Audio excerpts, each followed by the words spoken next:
તો આજે પાંચમા તબક્કામાં 8 રાજ્યોની 49 બેઠકો પર મતદાન ચાલુ। મહારાષ્ટ્રનું આ વખતનું મતદાન રસપ્રદ રહ્યું છે, કેમ કે 3 વાગ્યા સુધીમાં સરેરાશ જે આંકડો સામે આવ્યો છે તે 40% કરતાં પણ ઓછો છે। 3 વાગ્યા સુધીમાં સરેરાશ 47.53% મતદાન થયું હોવાના સમાચાર। સૌથી વધુ પશ્ચિમ બંગાળમાં તો સૌથી ઓછું મતદાન મહારાષ્ટ્રમાં નોંધાયું છે। પશ્ચિમ બંગાળમાં 62% કરતાં વધુ પરિણામ, જ્યારે કે મહારાષ્ટ્રમાં 40%થી ઓછું મતદાન નોંધાયું છે।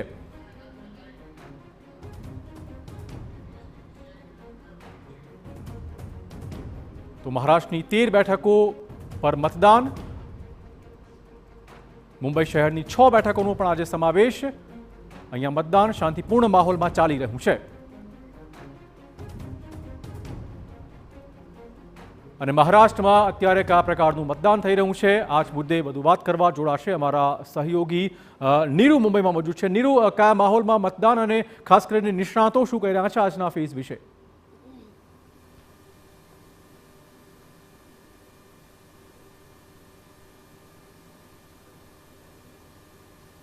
ચિરાગ, સૌપ્રથમ હું આપને જણાવી દઉં, અત્યારે વોટિંગની જે ટકાવારી સામે આવી રહી છે તે ખૂબ જ ચોંકાવનારી છે। ખૂબ જ સ્લો પેસમાં અહીં વોટિંગ થઈ રહી છે। 40% સુધી પણ અત્યારે અહીં વોટિંગ પર્સન્ટેજ નથી પહોંચ્યું, જે ખૂબ જ ચોંકાવનારી વાત છે। મારી સાથે અત્યારે હાજર છે પોલિટિકલ એનાલિસ્ટ મયુર પરીખ। મયુર, અત્યારે જે આંકડાઓ આવી રહ્યા છે તે ચોક્કસપણે ખૂબ જ ચોંકાવનારા છે। તમે થોડી વખત પહેલાં જે કહી રહ્યા હતા, તમારો જે આજનો અનુભવ રહ્યો છે, એની પાછળ માત્ર આમ જનતા જવાબદાર નથી કે એ લોકો જઈને વોટિંગ નથી કરી રહ્યા, પણ એની પાછળનો કંઈ બીજો પણ રીઝન છે। શું છે રીઝન? તમે આજની તારીખમાં આખા મુંબઈમાં ગમે તે પોલિંગ સ્ટેશન પર જતા રહો, દરેક પોલિંગ સ્ટેશન ઉપર ઓછામાં ઓછી 500 મીટરથી 1 કિલોમીટરની લાઈન છે। દરેક પોલિંગ સ્ટેશન પર અત્યારની તારીખમાં, એટલે કે અત્યારે વાગ્યા છે સાંજના 5, મિનિમમ 1000થી 2000 માણસ પોલિંગ સ્ટેશન ઉપર આખા મુંબઈમાં ઊભેલા છે। કારણ આજની તારીખમાં તમે જુઓ તો અત્યારે ઉદ્ધવ ઠાકરેએ પણ પ્રેસ કોન્ફરન્સ કરી, ખુદ દેવેન્દ્ર ફડણવીસે માન્ય કર્યું કે ચૂંટણી કમિશને આ સંદર્ભે કંઈ વિચાર કરવો જોઈએ। આદિત્ય ઠાકરેએ પણ આ સંદર્ભે પોતાનું સ્ટેટમેન્ટ આપ્યું અને દરેક પોલિટિકલ પાર્ટીના નેતા અત્યારે સ્ટેટમેન્ટ આપી રહ્યા છે। વાસ્તવિક હકીકત શું છે કે ઇલેક્શન કમિશનમાં જે પોલિંગનો રૂમ છે, એ પોલિંગ રૂમની અંદર માત્ર 3 કર્મચારીઓ બેઠેલા હોય છે। એક વ્યક્તિ જે ઈવીએમ મશીનને એટલે કે વીવીપેટ જે છે એને હેન્ડલ કરે, બીજો વ્યક્તિ આંગળીને ટીકમાં એટલે જે નિશાન કરનાર વ્યક્તિ હોય તે, અને ત્રીજી વ્યક્તિ વેરીફાઈંગ વ્યક્તિ। પહેલાં અગાઉ આવું કદી નહોતું। મુંબઈ શહેરની અંદર વોટિંગ સમયે ઓછામાં ઓછા 2 થી 3 ઈવીએમ મશીનો પ્રત્યેક રૂમમાં હતા। ઝપાટાભેર લોકો આવે, તેઓ વોટિંગ કરતા જાય, 7 થી 8 લોકો એક રૂમમાં હાજર રહેતા હતા। હવે અત્યારની જે પરિસ્થિતિ છે એમાં તો 5 મિનિટમાં માંડ એક માણસ વોટ કરી રહ્યો છે। ગરમી જુઓ, બહાર 36 ડિગ્રી 37 ડિગ્રી જેટલું ટેમ્પરેચર છે। બિલકુલ, આપણે જે રીતે વિડીયોમાં પણ જોઈ રહ્યા છે, ફૂટેજમાં, કેટલી 1 કિલોમીટરથી પણ વધુ લાંબી લાઈનો છે। આટલી ગરમીમાં ડેફિનેટલી લોકોને મુશ્કેલી થઈ જ રહી છે, પણ તમને લાગે છે કે ઓછું જે પર્સન્ટેજ આવી રહ્યું છે, મતદાનની જે ટકાવારી આવી રહી છે, એની પાછળ બીજું શું કારણ હોઈ શકે? એક તો આ ટેકનિકલ પ્રોબ્લેમ થઈ ગઈ સ્ટાફની, બીજું તમને લાગે છે પોલિટિકલી અત્યારે જે ઇક્વેશન્સ છે એને લઈને આમ જનતા ક્યાંક ને ક્યાંક અપસેટ છે?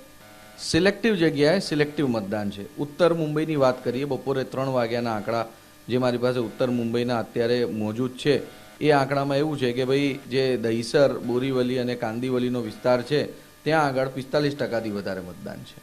તમે આજની તારીખમાં વાત કરી લો માલવણી વિસ્તારની, તો ત્યાં આગળ ઓછું મતદાન છે। એટલે આ રીતે સિલેક્ટિવ જગ્યાએ વધારે મતદાન છે ને સિલેક્ટિવ જગ્યાએ ઓછું મતદાન છે। જ્યાં આગળના એમએલએ ખુદ આદિત્ય ઠાકરે છે ત્યાં આગળ માંડ 30% મતદાન થયું છે। જોગેશ્વરી વિસ્તાર, જ્યાંથી ત્યાંના ધારાસભ્ય અને સાંસદ સભ્ય બનવા માટે લડાઈમાં ઉતરેલા રવિન્દ્ર વાયકર જે છે, ત્યાં આગળ આજની તારીખમાં અત્યારે વધુ મતદાન ચાલુ છે। એટલે અલગ અલગ સીટ ઉપર અલગ અલગ પ્રમાણે અત્યારે મતદાન જે છે એ ચાલુ છે અને મારું એવું માનવું છે કે બહુ સિલેક્ટિવ મતદાન છે, પણ એકંદરે ઓછું। સતત તમે મોનિટરિંગ કરી રહ્યા છો અને તમામ ચૂંટણી શરૂઆતથી તમે ફોલો કરી રહ્યા છો। આટલા વર્ષનો તમારો જે અનુભવ છે, આ વખતની ચૂંટણી બિલકુલ જ અલગ છે। આવા ઇક્વેશન્સ આની પહેલાં મહારાષ્ટ્રની પોલિટિક્સની હિસ્ટ્રીમાં કોઈ વખત નથી જોવા મળ્યા। તમને શું લાગી રહ્યું છે આ વખત જે રીતના વોટિંગ પર્સન્ટેજ પણ આપણી સામે આંકડાઓ આવી રહ્યા છે, કઈ પાર્ટીને ફાયદો ને કેને નુકસાન થવાનું છે? બહુ જ સિલેક્ટિવ થઈ ગયું છે। અત્યારે મેં આંકડા મારા ઓપન થયા, અપડેટ થયેલા આંકડા મારી પાસે આવેલા છે। એમાં બોરીવલીમાં 42, ચારકોપમાં 42, દહીસરમાં 44%, આ જે 3 આંકડા છે આ ત્રણેય ગુજરાતી બહુલ વિસ્તાર છે, 40%થી ઉપર છે. કાંદિવલી, માગાઠાણે અને મલાડ આ ત્રણેયમાં ગુજરાતીઓની સંખ્યા ઓછી છે, ક્રમશઃ 36, 33 ને 36% વોટિંગ છે. આ જ રીતે આપણે ઈશાન્ય મુંબઈ જોઈએ, કેમ કે આ બંને જગ્યાએ બહુ ઇન્ટરેસ્ટિંગ સમીકરણ જોવા મળી રહ્યું છે.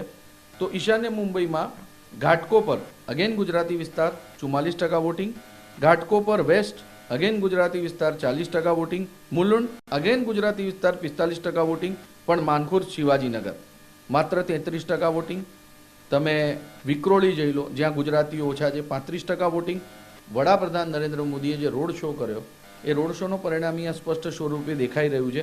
અને આવી જ વસ્તુ છે ને આપણને સાઉથ મુંબઈમાં પણ જોવા મળે છે. સાઉથ મુંબઈ માલાબાર હિલ ધનિકોનો વિસ્તાર, ગુજરાતી મારવાડીઓનો વિસ્તાર 40% વોટિંગ. એની સામે તમે જોઈ લો કોલાબા 30% વોટિંગ, ભાઈખલ્લા મુસ્લિમ વિસ્તાર 37% વોટિંગ, મુંબાદેવી અડધું ગુજરાતી અડધું મુસ્લિમ વિસ્તાર 37% વોટિંગ, વરલી પ્યોરલી મરાઠી વિસ્તાર 36% વોટિંગ. એટલે આ જે સરેરાશ તમને દેખાઈ રહ્યું છે, મને તો આ આંકડા કંઈક અલગ જ વાત કહે છે. આ આંકડા હવે હું તમને હજી એક ઇન્ટરેસ્ટિંગ સીટ બતાવું. આ આપણે જોવી જોઈએ નોર્થ વેસ્ટની સીટ. નોર્થ વેસ્ટની સીટની અંદર આપણે જોઈએ તો અહીંયા આગળ જોગેશ્વર ઈસ્ટ 41%, પણ નોર્થ ઈસ્ટની સીટ જે છે ને જેમાં વિલેપાર્લે એરિયા આવી રહ્યો છે. વિલેપાર્લેની અંદર 45% વોટિંગ. વિલેપાર્લે અગેન ગુજરાતીઓનો વિસ્તાર. એટલે આ દેખાઈ રહ્યું છે કે સિલેક્ટિવ વોટિંગ છે. તમને શું લાગી રહ્યું છે ઓવરઓલ આપણે જોઈએ તો આ વખત મહાવિકાસ આઘાડી કે મહાયુતિ કેને બેનિફિટ થઈ રહ્યો છે? ઘણો જ મિક્સ રિઝલ્ટ આપણને જોવા મળશે અને અનએક્સપેક્ટેડ રિઝલ્ટ હશે. એનસીપી શિવસેના સ્પ્લિટ થવાના ફેક્ટર કેટલો કામ કરી રહ્યો છે? ઘણું મોટું કામ થઈ રહ્યું છે.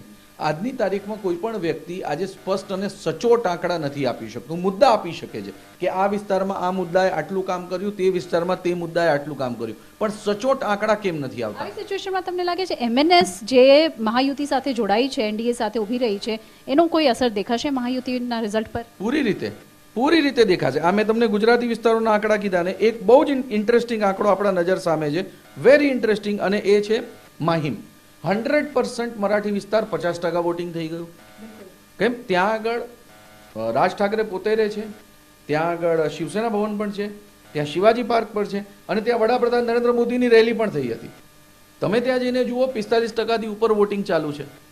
એટલે યસ, આપણે એ વાત સ્પષ્ટપણે કહી શકીએ કે માહિમમાં 44.04% વોટિંગ હાઈએસ્ટ, અને વડાલા અગેન બીજેપીનો ફેવરિંગ એરિયા 43.43% વધારે. એટલે આંકડા ઘણું બધું કહી જાય છે. તો આંકડા ઘણું બધું કહી રહ્યા છે. ચિરાગ, જે રીતે મયુરે આપણને પૂરો સ્પષ્ટ ચિતાર દઈ દીધો, આંકડાકીય ચિતાર દઈ દીધો છે કે કયા વિસ્તારમાં કેટલા ટકા મતદાનની ટકાવારી કેટલી છે દઈ દીધું છે. પણ અહીં હું આપને જણાવી દઉં કે તમામ જે ઇક્વેશન્સ છે, અત્યારે પોલિટિકલ ઇક્વેશન્સ, મુદ્દાઓની વાત કરીએ તો એ ખૂબ જ રસપ્રદ છે. અને હવે આખરે જોઈ રહ્યું 4 જૂને જ્યારે રિઝલ્ટ આવશે, જનતાનો જનાદેશ કોના પક્ષમાં જાય છે. ધન્યવાદ નીરુ તમામ જાણકારી બદલ. તો આપને કહી દઈએ કે મહારાષ્ટ્રમાં શાંતિપૂર્ણ માહોલમાં પરંતુ નીરસ